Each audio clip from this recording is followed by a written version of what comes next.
We were to do in the last turn boundary conditions. Okay, we read about Biot and Savart law, Ampere's law, and we were moving on to Maxwell's equation. Okay. So, in order to derive the boundary conditions, I will write down the Maxwell's equation first. So, I have the first Maxwell's equation as del dot E is equal to rho over epsilon. Okay. This is the Gauss law, and then I have del dot B is equal to 0 because magnetic monopoles or magnetic charges do not exist.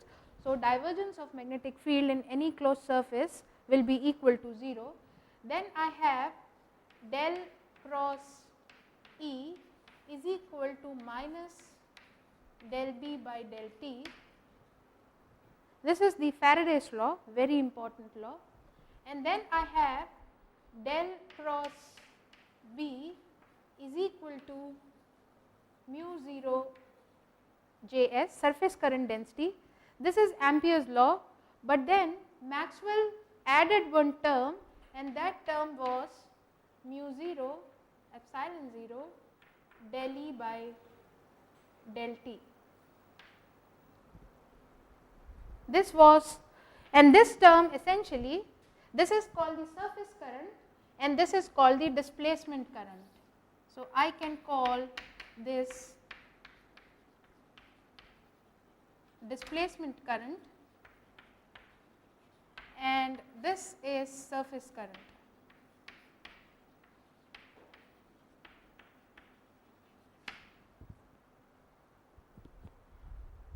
So, now we will start with the boundary conditions. As we have 4 Maxwell's equation, I have 4 Maxwell's equation. So, I must have intuitively, I can think of 4 boundary conditions. So, let us take one equation at a time and try to see what will be the boundary condition at an interface. So, we will first take boundary conditions at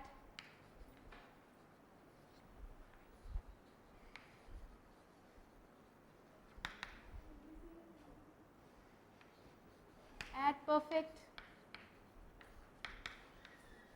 conductors.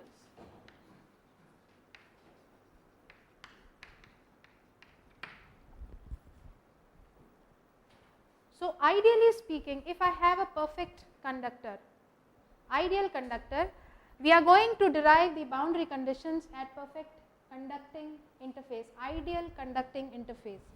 So, in an ideal conductor, E is always 0, this we all know. By electrostatics, we all know inside an ideal conductor, E is always 0.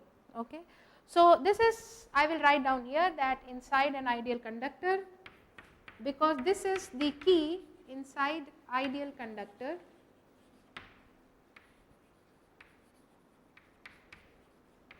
E is 0. Inside an ideal conductor, E is 0, but it does not mean that stationary magnetic field will also be 0. Inside an ideal conductor, there can be a stationary magnetic field. Is it okay? So, we have to remember that inside an ideal conductor, E is 0, E will be 0, this is mandatory, but the stationary magnetic field need not be 0, but changing magnetic field inside an ideal conductor will be 0. Please pay attention, there is a small difference. Static magnetic field need not be 0, but changing magnetic field will be 0, because changing magnetic field is minus del B by del T, that is equal to del cross E. But inside an ideal conductor, E is 0, so curl of E is also 0. So, that leads to that changing magnetic field inside an ideal conductor will always be 0. Is it okay? So, changing magnetic field. So, with this understanding, we will move ahead. So, I will take first the divergence law, that divergence of my electric field is equal to rho upon epsilon. Okay. So, when if suppose I have an interface like here, and this is vacuum, air, empty space, and here I have a conductor. So, in a conductor, electric field is 0. Inside the ideal conductor, I assume this is an perfect conductor or an ideal conductor. Here electric field is 0, and I assume that in the vacuum, in the medium 2, electric field is pointing like this. This is E. So, if I resolve this electric field into two components, one component will be parallel to the surface. One component will be, this is the surface, interface. Okay. One component of E will be parallel to the interface, I call that as tangential component, okay, which is tangent to this surface, and one I call this E T, right, and another component I have perpendicular to the surface, and I call this as normal component E N.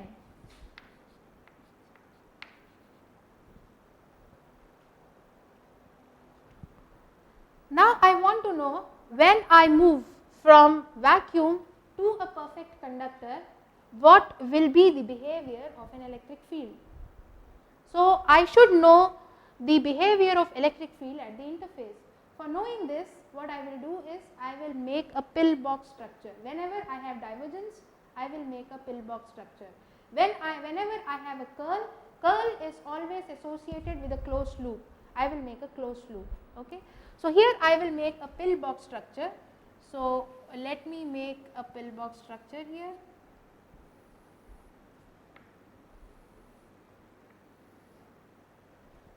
Right. I say that length of this pillbox is dl, and this is the area, and this say is dA, and it is pointing in this direction, dA. Okay.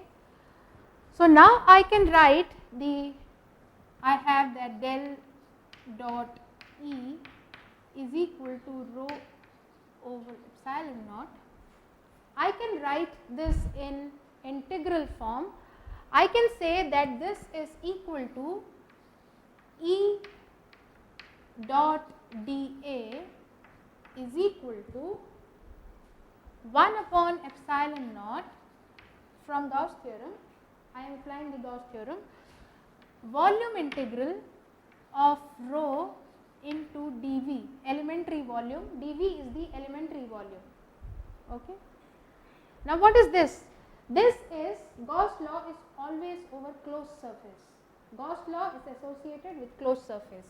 So, this is the closed surface, and this is the Q inside this pillbox, Q enclosed. What is this? Rho into dV will give me the Q enclosed in this pillbox structure. Okay. And what is this? E dot dA? E dot dA is the electric flux. E dot dA is the electric flux coming out of this entire surface. E dot dA is the effective electric flux coming out of unit surface area. So, I can write here, this is also, so this is over closed surface, electric flux. Okay. Now, let me see how it would move, E dot dA. So, you see here, E has got two components, and what is this? This is a cross product or dot product? Dot product. So, dot product will be 0 when dA and E vectors are perpendicular. Okay. So, it means dA and ET will result in 0 magnitude. So, I have only dA dot En. So, for right hand side, I can simply write on the left hand side, I can write from this equation that this is equal to En dot dA. Is it okay? Why? Because dA is the area vector and this area vector is perpendicular to the tangential component. So, dot product is 0. Okay. A dot B is equal to AB cos theta. So, cos theta in this case is 90, so 0. So, I have only En dot dA. So, my right hand side is complete. Now, I come to the left hand side. What is dV? dV is dl into dA. What is dV of this pillbox? dl into dA. Length into area, right? So, I can write that this is equal to rho upon epsilon naught dl into dA.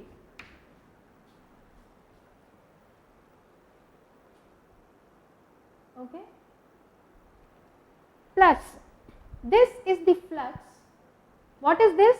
This is the flux that is going to come out of this area, okay. But there is also an area which is cylindrical. So, there will be some flux coming from the surface of the cylinder and I call that flux as phi E. Okay. What is phi E? Phi E is the flux emerging out of the cylindrical outer surface of this pillbox. Okay. What is En dot Ea? En dot Ea is the flux coming out of this cross sectional area over this cross section, circular cross section, but then you have a whole surface area. Okay. So, I assume that phi E is the electrical flux coming out of the curved cylindrical surface. So, now what I want to calculate? I want to calculate the electric field at the interface, at the surface. If I want to calculate the electric field at the interface, I have to reduce this, shrink this length, isn't it? Then only I will reach here. So, if I make this pillbox smaller and smaller with the same cross section, I make this pillbox smaller and smaller, okay, what will happen? dl will go to 0. So, when this dl goes to 0, there is no surface. There is no surface. Is it clear? When dl goes to 0, so I can say when dl goes to 0, phi E is equal to 0 because there is no surface. Surface is 0, right? Phi E is what is this? Flux from cylindrical surface. So, when the dl is 0, phi E is 0 because no surface, no cylindrical surface. Now, does dl tending to 0 means that rho is also 0?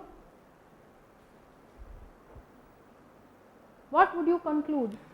If dl is 0, is rho 0? What would you say?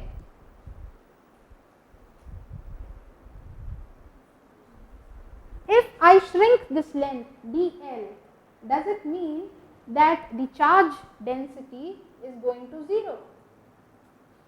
Yes or no? Yes or no? Answer. Yes. What about here? This side. I am shrinking this pillbox. Does that mean that charge density here is 0? No. Why not? Yes. Let us see here. If I have, this is my interface, I have some charge, okay. So, if this interface has got some charge and when I shrink this charge, then all the charge will lie at the surface of the conductor. Inside the conductor charge would be 0, maybe, but all the charge would come at the surface. So, now this volume charge density when dl goes to 0, please remember When dl goes to 0, this volume charge density becomes surface charge density. Okay. Here what is this? This is rho is volume charge density. So when dl goes to 0, then I have En dot dA is equal to rho s upon epsilon naught dA. So when L goes to 0, so mathematically it is not apparent, but this is the physics behind. Here is the physics behind that when I shrink my pillbox, the volume charge density changes into surface charge density, rho per meter, coulombs per meter square, okay, over a sheet. This surface could be like this, and now you draw a pillbox somewhere here. So when you shrink this pillbox, then still there is some surface, one dimensional surface over which charge is spread. So it means now this volume charge density here rho has become rho s. So I get the first boundary condition for perfect conductor. I get that the first boundary condition is, I will write down here.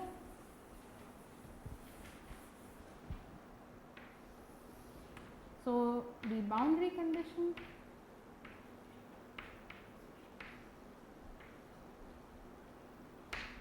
first is En is equal to rho s upon epsilon naught. Normal component of electric field at the interface. Normal component of the electric field at the interface will be equal to the surface charge density. Normal component of electric field, not the tangential one. Normal component of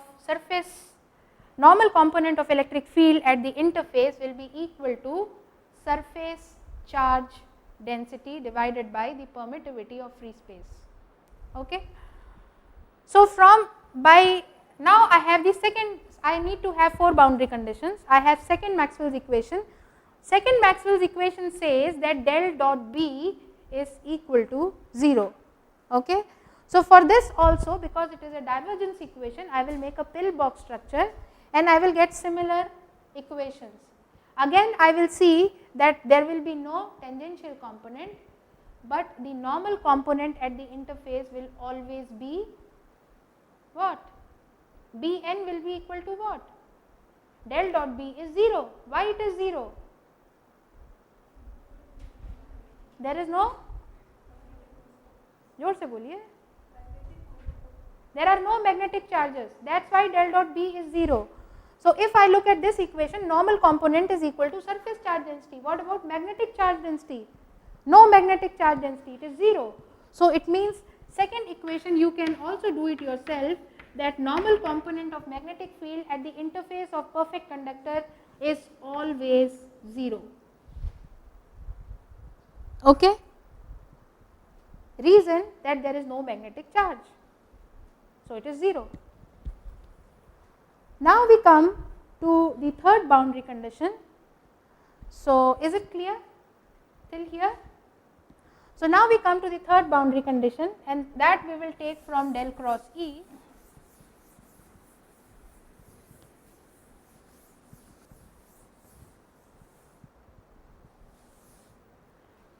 So I have the third boundary condition as del cross E minus del B by del T. Okay. So again what I do, I draw a surface interface and I say this is conductor, this is empty space, and my electric field is like this. Again I resolve it, E P E N. Okay. Now I write this equation in integral form. So I will apply Stokes theorem because this is curl. So I will get E dot dl over a closed loop is equal to minus del over del t integral B dot dA. Okay, and what is this dA? This is open surface or closed surface? It is an open surface attached to an closed loop.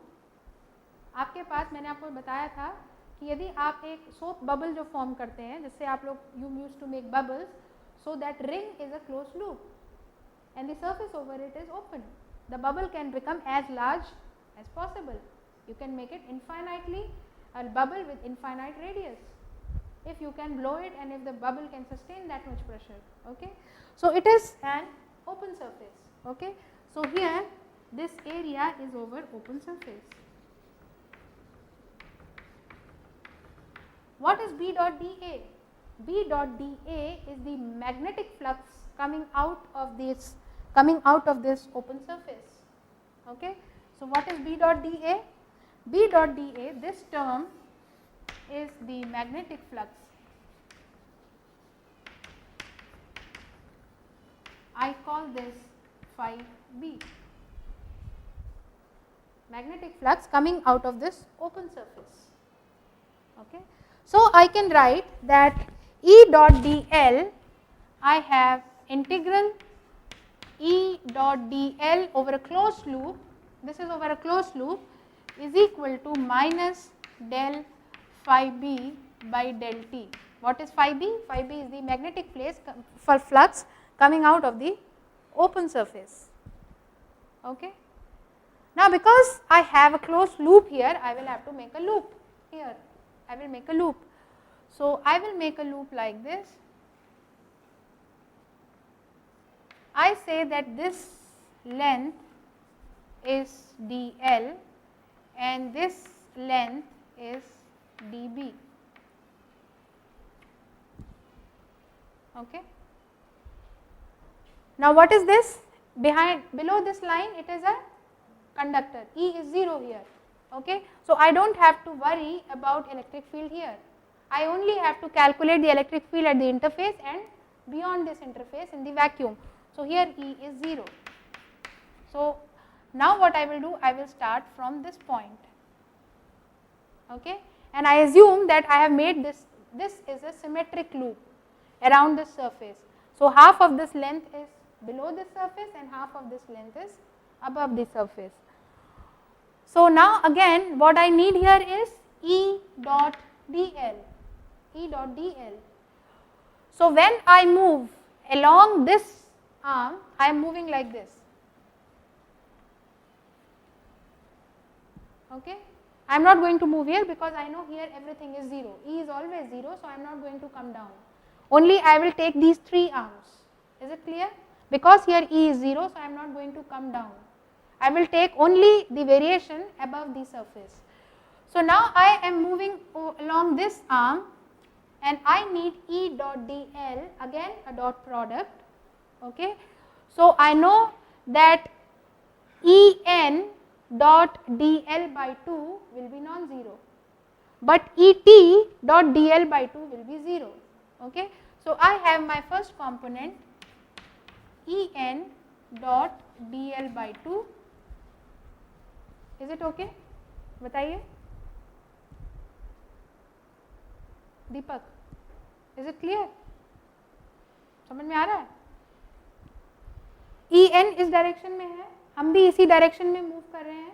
इस direction में कितना move किए? dl by 2. So, En dot dl by 2 will be non-zero cos 0 is 1, but Et dot dl by 2 will be 0 because they are perpendicular. So, I do not have this component plus. Now, I come to this arm. This is dB.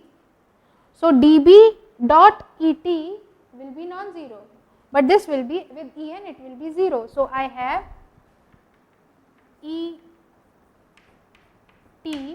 dot dB small b. Then I come down. Now, I am coming this way, but my normal component is in the opposite direction. So, I will have minus En dot dl by 2 is equal to minus del B by del T. Okay. Now I shrink this loop. I will always shrink it along the L, okay, because I want to be on the surface. So I will shrink L, I will make dl 0. So when I make dl 0, in any case this will get cancelled, no issues, there is no dl component. When I shrink my dl, what will happen? Surface will be 0. Surface of this loop will be 0. Surface associated with this loop will be 0. So this will be 0 because there is no surface. So this is, so I can say when dl goes to 0, I have Et dot dB is equal to 0 because no surface.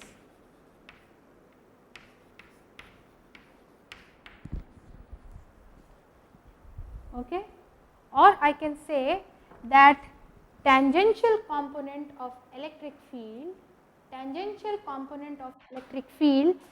at the interface of a perfect conductor is 0. Okay, so what I get here, that E t is equal to 0, the third boundary condition. So I get here the third boundary condition, E t is equal to 0.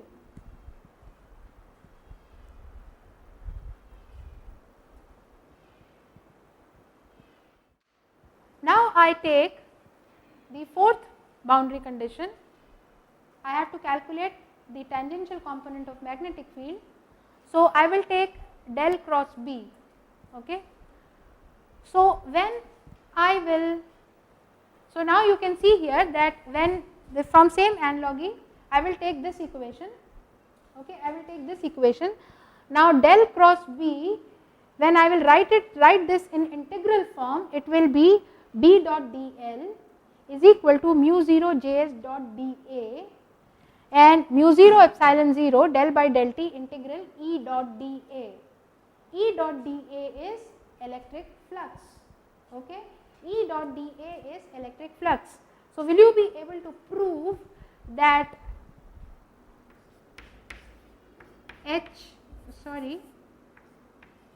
Bt, tangential component of magnetic field, will be equal to mu 0 Js n cap, where n cap is the direction of current. N cap is the direction of the current that is going to come out of the surface. Will you be able to do this? I will explain you. You can do the mathematics on your own. Okay, I will explain you how it is physically happening.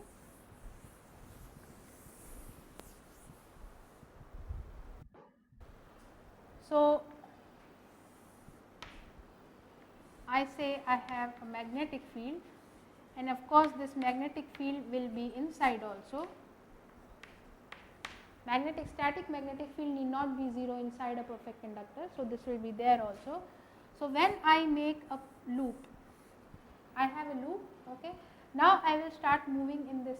I can move from here, I can move right from here because B is not 0 inside a conductor, and if this is dl and this is dB, and if I make dl 0, my integral equation del cross B is equal to mu 0 Js plus mu 0 epsilon 0 del E by del T. If I write this equation in integral form, it will be something like this: integral E dot dl over a closed loop is equal to mu 0 Js dot dA area, mu 0 Js dot dA. Okay, dl we will tend it to 0. Okay.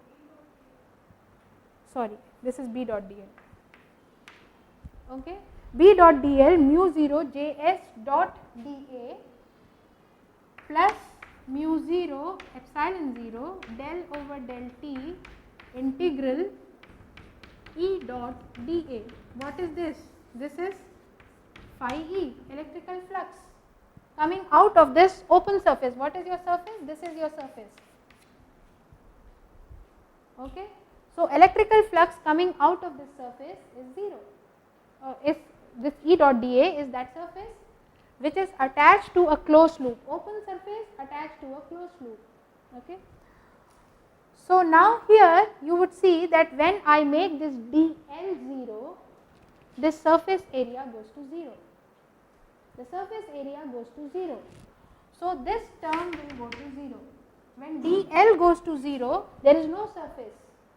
So, this term goes to 0, but I have now this surface current density Gs dot dA. So, when I am at this point, if suppose this is say in this direction it is say x. So, when I am at x is equal to 0 plus, that is I am in the vacuum, okay, then the surface would be, you can see here like this. Now, my surface I am shrinking. This is below the surface, this is above the surface. So, when I shrink, I do not have anything, but I have something like this which is over the surface. So, when I look at the current from the top, the surface area would be like this. But when I look at the current, I get under the surface, and if I look at the current from beneath the surface, then the direction of surface area vector would be like this. So, that is why this n cap here comes. Okay. So, now you can prove this, right? Is it okay? So, you can prove this. So, now we will move ahead. Is it clear to everyone? So, yes. Why? In previous case there was no surface. In previous case we had del cross E. Okay. So, we said that E dot dl, there will be no current if there will be no electric field if there is no surface. For electric field to come out, there should be some effective surface. But current can flow over a thin wire. Now, what we are talking about is a current. So, current will be there outside the wire and inside the wire too, due to magnetic induction. This is Faraday's law. So, there will be current. So, that we will have to take into account. Okay.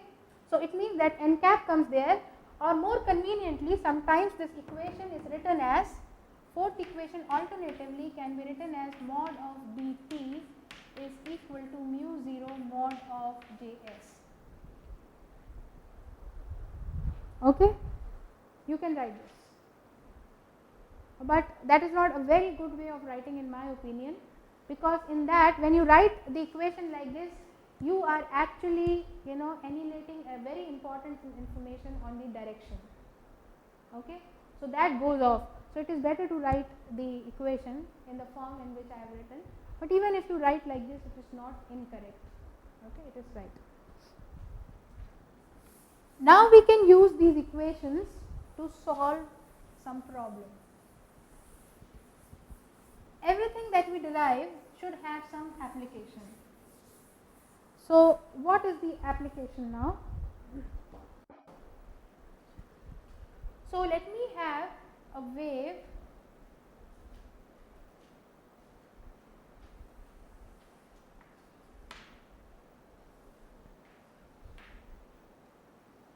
say this is x direction, this is z direction, and this is y direction. Now, I have a linearly polarized electric field. I have a linearly polarized electric field along the x direction. So, I have E in this direction. I have E in this direction. Now, what I do, now wave is propagating along z direction. So, K propagation constant is along the z direction, Kz. So, definitely B should be along this direction. isn't it? Now what I do, I have to apply these boundary conditions. In all these boundary conditions, I have derived on perfect conducting surface. So what I do, I make a conducting surface here.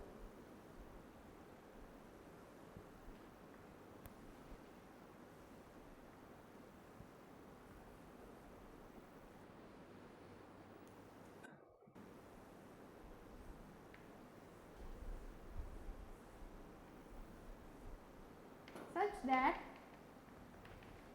this is z is equal to 0. This is z is equal to 0. This is what? This is a conducting surface.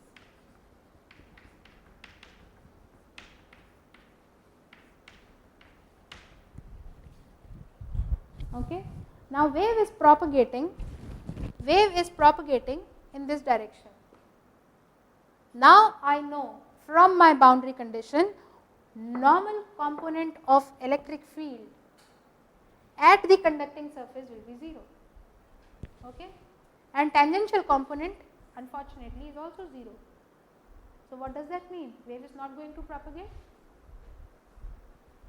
What would happen? So if I assume that the incident wave EI is equal to say E0I cos of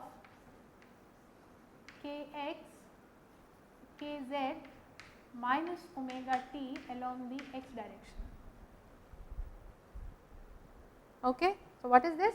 Wave is propagating along z direction, but electric field is along the x direction. What is this? This is the incident wave that is incident on this conducting surface, right? Now what would happen here? En is 0, Et is 0, then what? No propagation, energy is lost. Energy cannot be, that is not the basic premise of physics. There is no loss of energy. So what would happen? The wave will be reflected back. The wave will be reflected back, and how it will be reflected? So let us go back to your class 11-12. If I have a string and a string is tied at a rigid end here, okay. So if you give movement, this is the rigid end, here it is tied, okay, यहाँ पे बांधा हुआ है रस्सी को. So if the wave is going like this, if wave is going like this, then the reflected wave would be such that where you have a valley here or where you have a dip, in the reflected wave you will get a peak. And this is called standing wave. This is called a standing wave pattern. So what happens in standing wave? Net energy transfer in a standing wave is 0. Okay. So that should happen here also. Let us see that. Is it clear? So it means I can say that E reflected that will be reflected will be in the opposite direction minus but with the same amplitude cos kz plus omega t into x cap. Okay. Now what is the total electric field in this area? What is the total electric field in this area? E total is equal to EI plus ER. Okay. So what I have here? So E0I, I have cos A minus cos B. I have cos A minus cos B. That is equal to 2E0I cos A minus cos B 2 sin C plus D by 2 sin C minus D by 2 यही होता है. So 2EOI into sin kz into sin omega t into x cap. Okay. So now you see here, what is this? This is the spatial variation. This is the equation of a standing wave. If you remember the standing wave pattern that was generated when you have a string in your class 12, then this is the spatial variation, and this is the time variation.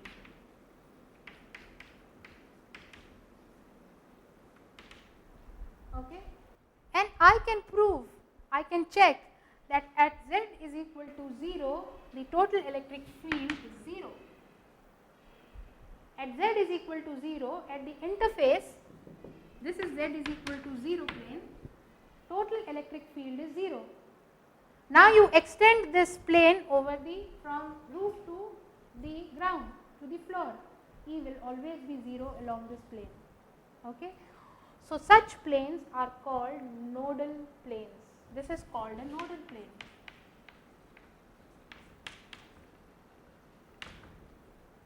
Okay. So it means I can draw my electric field like this.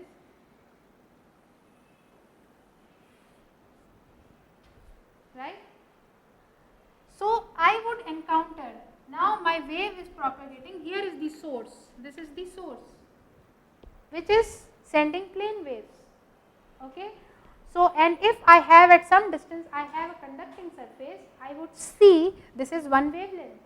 Okay.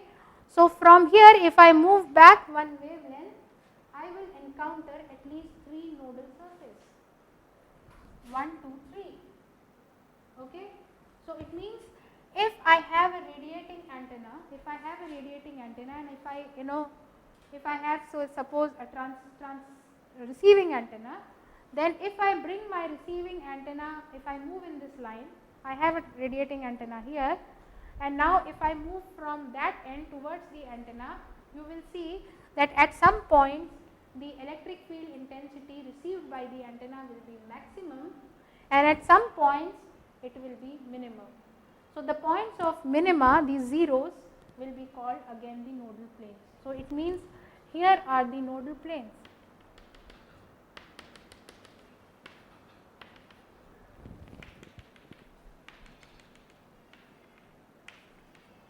So, these are the nodal planes, node and antinode. At nodal plane will always intensity, amplitude of the field will be 0. Okay. So, these are the nodal planes of this standing wave. So, this is one of the very simple application. Now, if I look at the magnetic field B, unlike a travelling wave, magnetic field will always be 90 degree out of phase. Magnetic field will always be 90 degree out of phase in space and time both. So, if H is 90 degree out of phase, pointing vector, mean power transfer will always be 0. So, where I have nodal plane for electric field in standing wave, at that point I will have anti-nodal plane for magnetic field. Okay? So, it means nodal plane for magnetic field will lie at this point. These will be nodal plane for magnetic field. Is it okay? So, we will move ahead in the next class.